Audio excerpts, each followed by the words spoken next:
Assalamualaikum warahmatullahi wabarakatuh. Yang terhormat Bapak Ibu dosen dan teman-teman yang saya banggakan. Selamat pagi, selamat siang, selamat sore, dan selamat malam. Salam sejahtera. Kami dari kelompok 4 yang beranggotakan saya, Elita Silviani, bersama teman-teman saya ada Emi Ermawanti, Eida Umrotin Ali, Evi Felia Yahya, dan Hazlina Putri Lestari.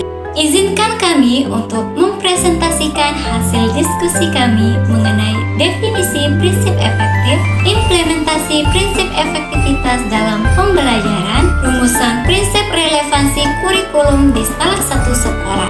Paparan ini akan kami bagi menjadi 5 bagian, di mana kami akan membahas mengenai definisi prinsip efektivitas terlebih dahulu. Kemudian, implementasi prinsip efektivitas yang dibagi menjadi 2, yaitu efektivitas guru dalam pembelajaran dan efektivitas belajar siswa. Dan selanjutnya, jenis relevansi kurikulum. Terakhir, rumusan prinsip relevansi kurikulum di sekolah. Baik, langsung saja, saya atas nama Elita Silviani akan membahas bagian pertama mengenai definisi prinsip efektif. Mengembangkan kurikulum pendidikan perlu mempertimbangkan prinsip efektif.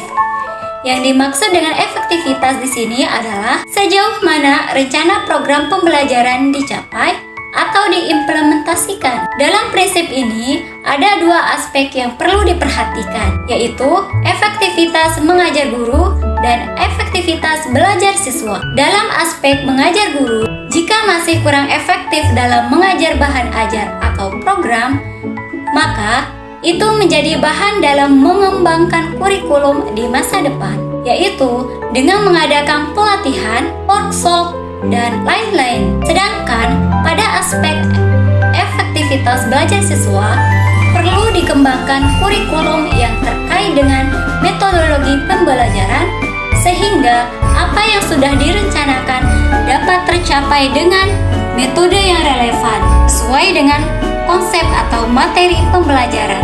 Materi selanjutnya akan dibahas oleh teman saya.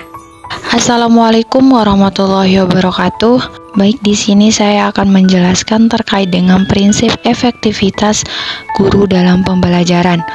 Efektivitas pembelajaran adalah ukuran keberhasilan dari suatu proses interaksi antar siswa maupun antara siswa dengan guru dalam situasi edukatif untuk mencapai tujuan pembelajaran.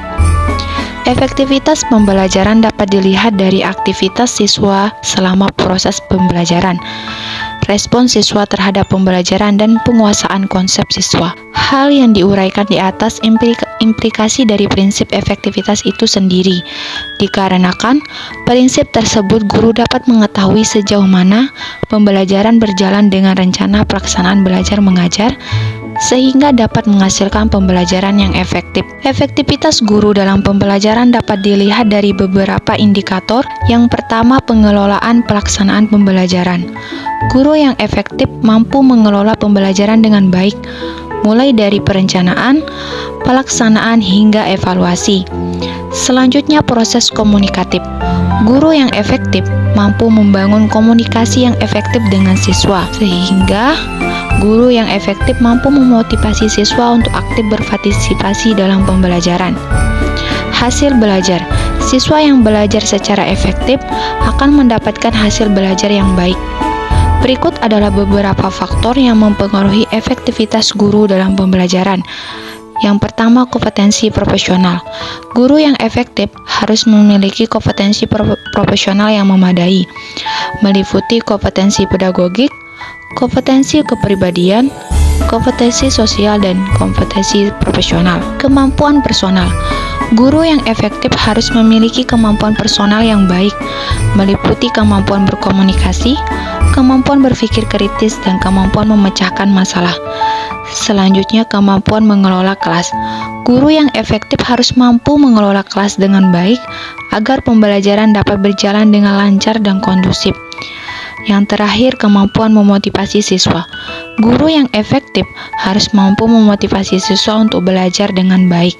Yang kedua, efektivitas belajar siswa.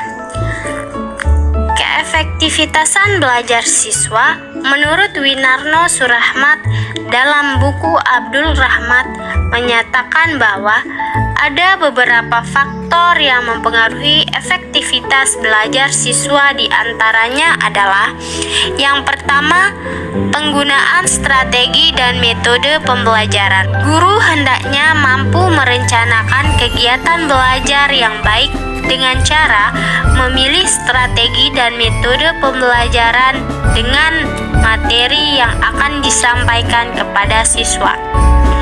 Penggunaan strategi dan metode pembelajaran yang tepat dan sesuai dengan kebutuhan siswa dapat memberikan kemampuan pemahaman konsep dan dapat mengembangkan skill belajar di sekolah. Yang kedua, merancang materi pembelajaran. Materi pembelajaran sangat penting dipersiapkan agar pelaksanaan pembelajaran dapat mencapai sasaran. Dalam hal ini, pengembangan materi harus sesuai dengan standar kompetensi dan kompetensi dasar yang harus dicapai oleh siswa. Yang ketiga, penggunaan media pembelajaran. Pengembangan media pembelajaran sangat penting dilakukan oleh guru, karena media pembelajaran merupakan alat yang dapat membantu proses belajar mengajar sehingga makna dan pesan yang disampaikan menjadi lebih jelas dan tujuan pembelajaran dapat tercapai dengan efektif dan efisien. Yang keempat, evaluasi pembelajaran. Evaluasi dalam pembelajaran berfungsi untuk melihat hasil belajar siswa dan untuk menjadi tolak ukur dalam melihat keberhasilan siswa dalam belajar. Baik, di sini saya akan menjelaskan tentang prinsip relevansi kurikulum. Prinsip relevansi kurikulum dibagi menjadi dua bagian, yaitu prinsip relevansi secara internal dan prinsip relevansi secara eksternal.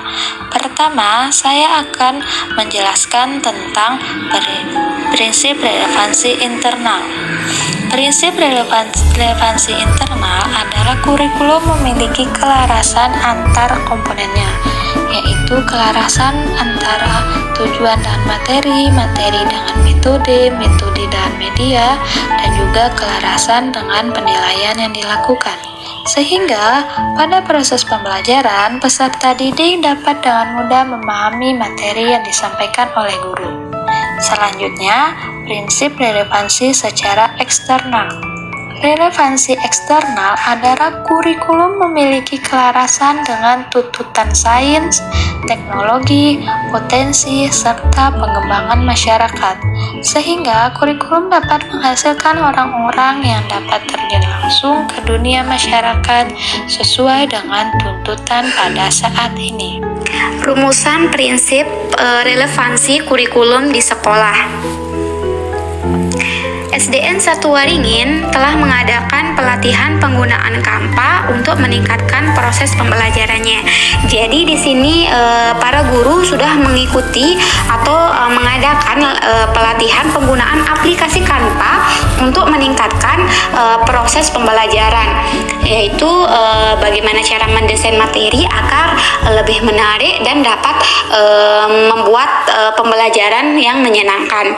Yang kedua yaitu SDN 1 Waringin setiap paginya itu mengadakan berbagai kegiatan, mulai dari kegiatan senam pagi bersama pada hari yang dilakukan pada hari Selasa untuk meningkatkan kebugaran tubuh. Dan setiap hari Rabunya itu dilakukan literasi bersama di lapangan untuk meningkatkan kemampuan membaca dan menyimak antar peserta didiknya. Dan hari Jumatnya yaitu melaksanakan pembacaan surat Yasin dan sholat duha berjamaah untuk meningkatkan kereligiusan peserta didik.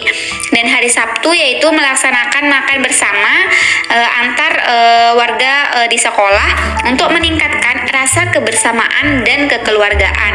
Nah, kegiatan-kegiatan ini dilakukan untuk mempersiapkan peserta didik sebelum melaksanakan proses pembelajaran.